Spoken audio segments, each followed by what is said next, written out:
آخر میں اس سوال کے جواب میں میٹھے میٹھے مسلمان بھائیوں سے بھی ریکویسٹ کروں گا کہ قرآن کو جب آگ لگائی گئی تو آپ کو تو بڑا اشتعال آیا ہے، لیکن جو کچھ آپ قرآن کے ساتھ کر رہے ہیں،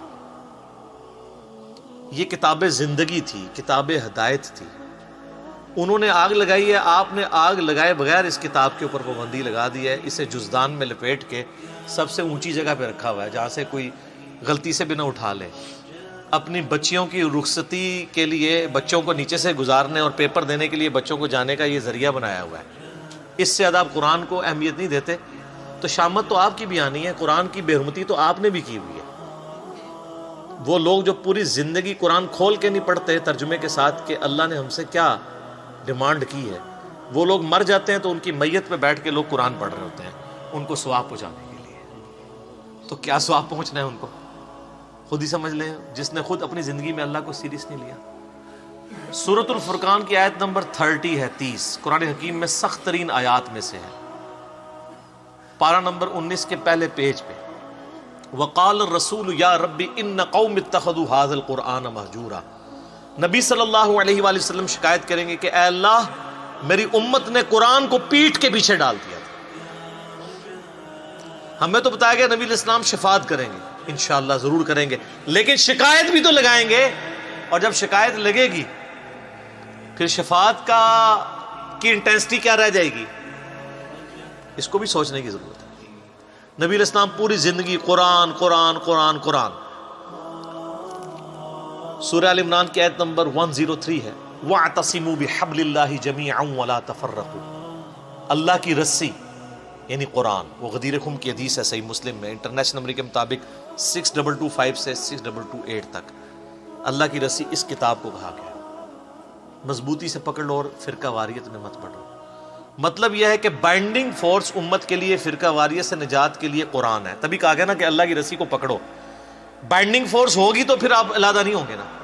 اور اس کو وائس ورثہ بھی کر لے کہ جو اللہ کی کتاب کو چھوڑے گا وہ لازمی فرقہ واریت میں پڑ جائے گا، اینڈ وائس ورثہ۔ فرقہ واریت کو ختم کرنے کے لیے کتاب اللہ کو پکڑنا ہے، اور اگر چھوڑیں گے تو فرقہ واریت آٹومیٹکلی ہوگی۔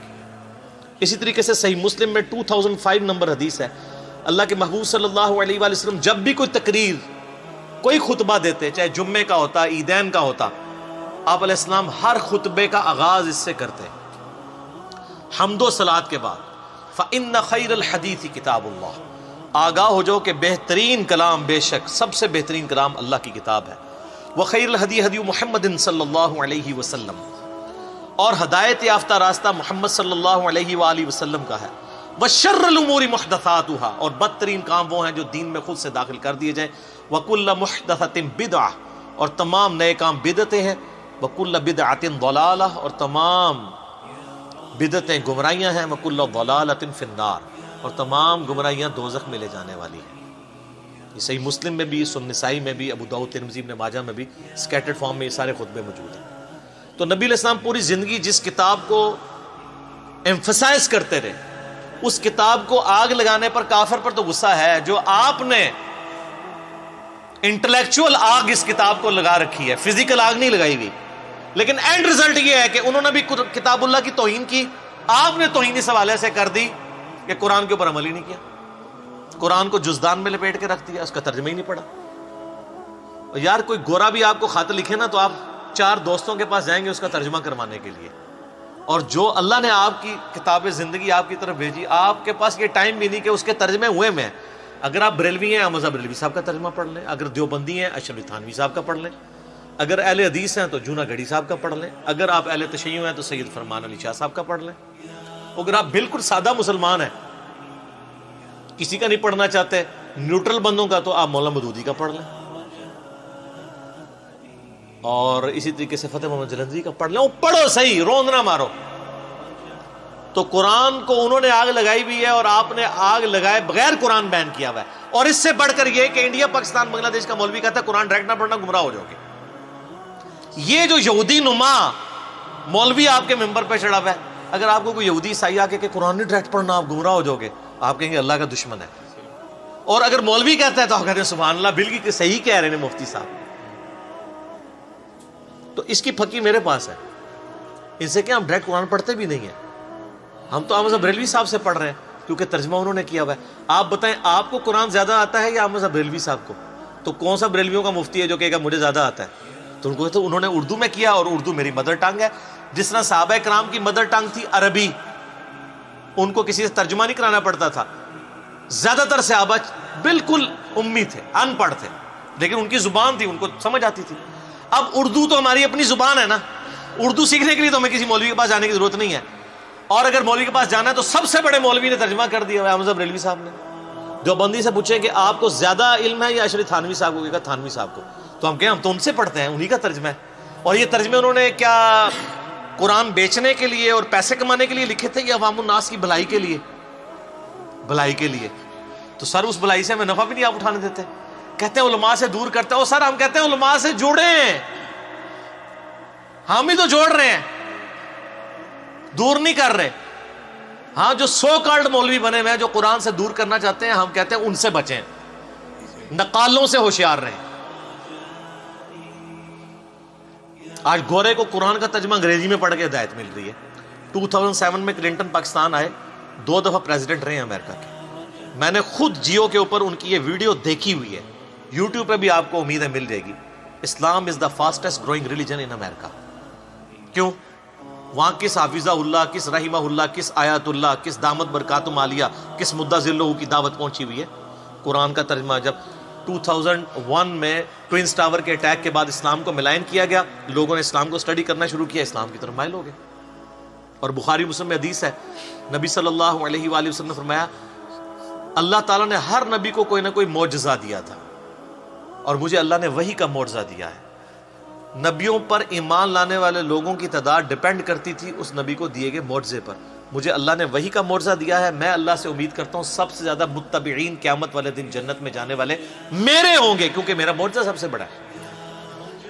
اور بخاری مسلم میں حدیث ہے, آپ علیہ السلام فرمایا جنتیوں کا نصف امت محمدیہ سے صلی اللہ علیہ وسلم. جامعہ ترمذی اور سنن ابن ماجہ میں حدیث ہے, نبی صلی اللہ علیہ وآلہ وسلم نے فرمایا جنتیوں کی 120 میں سے 80 صفحے میری امت سے ہیں, قرآن کی وجہ سے. یہ معجزہ. پھر صحیح مسلم میں جو 2950 نمبر حدیث ہے, حجۃ الوداع کی ڈیٹیلڈ حدیث, امام باقر علیہ السلام نے جابر بن عبداللہ سے جو روایت کی ہے, امام محمد باقر بن علی بن حسین بن علی, یعنی امام حسین کے پوتے تھے, امام جعفر کے والد. جابر بن عبداللہ سے وہ روایت کرتے ہیں. اس میں الفاظ ہیں, بڑی لمبی حدیث ہے, کہ حجۃ الوداع کے موقع پر نبی علیہ السلام نے فرمایا تھا میں تم میں وہ چیز چھوڑ کے جا رہا ہوں کہ جسے مضبوطی سے پکڑ لوگے تو میرے بعد کبھی بھی گمراہ نہیں ہوگے, وہ اللہ کی کتاب ہے. مسلم شریف میں صرف اللہ کی کتاب کا ذکر ہے. ہاں ایک حسن درجے کی روایت ہے, اس کو سپورٹو, وہ المستدرک الحاکم میں ہے.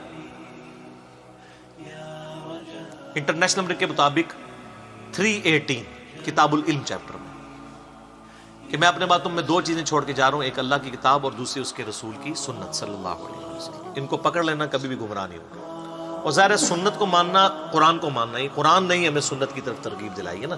من یطع الرسول فقد اطاع اللہ, جس نے رسول اللہ کا حکم مانا گویا اس نے اللہ کا حکم مانا.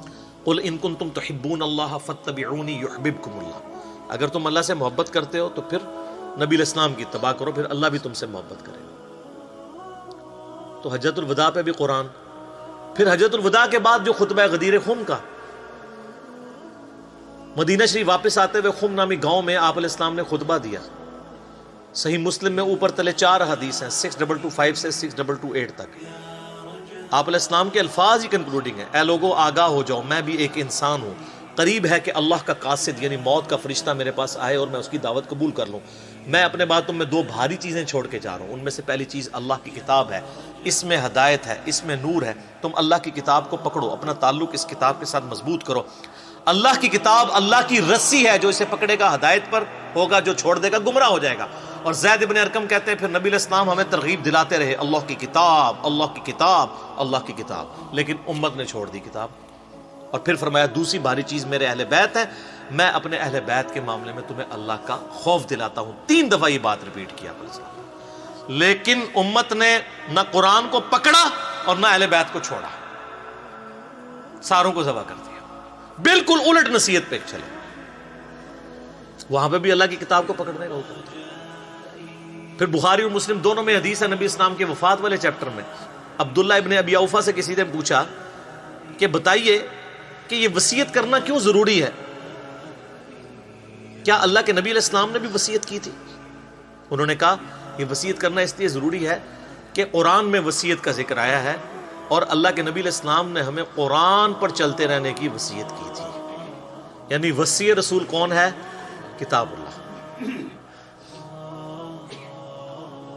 پھر صحیح مسلم میں حدیث ہے 1897، سیدنا عمر کہتے ہیں کہ میں نے نبی علیہ السلام سے خود سنا تھا کہ اللہ تعالیٰ اس کتاب کی وجہ سے لوگوں کو عروج دے گا اور اس کتاب کی وجہ سے ذلیل کرے گا۔ تو ڈاکٹر اقبال نے جواب شکوہ میں بھی کہا نا، وہ زمانے میں معزز تھے مسلمان ہو کر اور تم خوار ہوئے تارک قرآن ہو کر، یعنی تمہاری ذلت کا سبب جو ہے وہ قرآن حکیم کو چھوڑنا ہے۔ تو قرآن حکیم پہ تو اتنی زیادہ حدیثیں ختم نہیں ہوں گی۔ صحیح مسلم میں 534 نمبر حدیث ہے، القرآن حجت لک او علیک، قرآن قیامت والے دن یا تو تیرے حق میں دلیل بنے گا یا تیرے خلاف دلیل بنے گا۔ استغفر اللہ۔ سر جب قرآن کسی کے خلاف دلیل بن گیا اس کے پاس کیا سہارا رہ جانا بچنے کا؟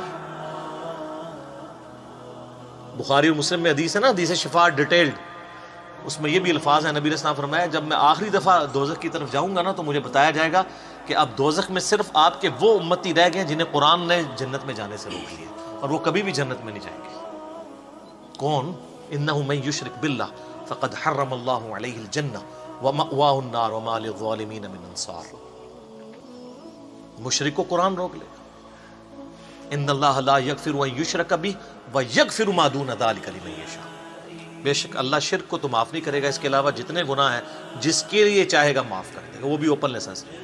حتیٰ کہ بخاری و مسلم دونوں میں حدیث ہے، نبی علیہ السلام نے فرمایا اللہ تعالیٰ نے ہر نبی کو کوئی نہ کوئی دعا دی تھی جو اس نے دنیا میں ہی مانگ لی۔ حضرت نوح علیہ السلام نے مانگ کے اپنی قوم کے خلاف عذاب مانگ لیا۔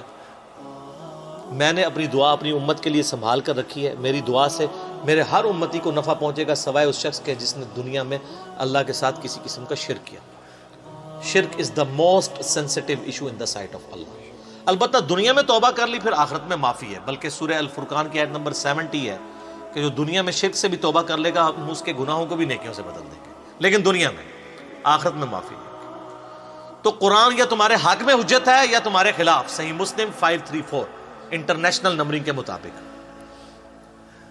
تو اب آپ کو وہ آیت سمجھ آئے گی جو میں نے ان احادیث سے پہلے بیان کی، وقال الرسول یا رب ان قوم اتخذوا هذا القرآن مہجورا۔ رسول اللہ شکایت کریں گے صلی اللہ علیہ وآلہ وسلم کہ اے اللہ میری قوم نے قرآن کو پیٹھ کے پیچھے ڈال دیا، والعیاذ باللہ تعالی۔ تو اس موقع پہ میں یہ ناروے والے واقعے کے بعد میں یہ کہتا ہوں کہ آپ لوگوں نے جو گمراہی کی آگ میں جھونکا ہوا ہے نا یہاں پہ امت کو قرآن سے دور کر کے، تو کام آپ بھی وہی کر رہے ہیں۔ انہوں نے فزیکل آگ لگائی ہوئی ہے، آپ نے انٹلیکچوئل آگ لگائی ہوئی ہے۔ اینڈ رزلٹ یہ ہے کہ اس آگ سے قرآن تو ختم نہیں ہوگا، لیکن جو آگ آپ نے یہاں قرآن سے دور کر کے لوگوں کو لگائی ہے، آپ کروڑوں لوگوں کو دوزخ کی آگ میں جھونکنے جا رہے ہیں، والعیاذ باللہ تعالی۔ اللہم اجرنا من النار، اللہم اجرنا من النار، اللہم اجرنا من النار، آمین ثم آمین۔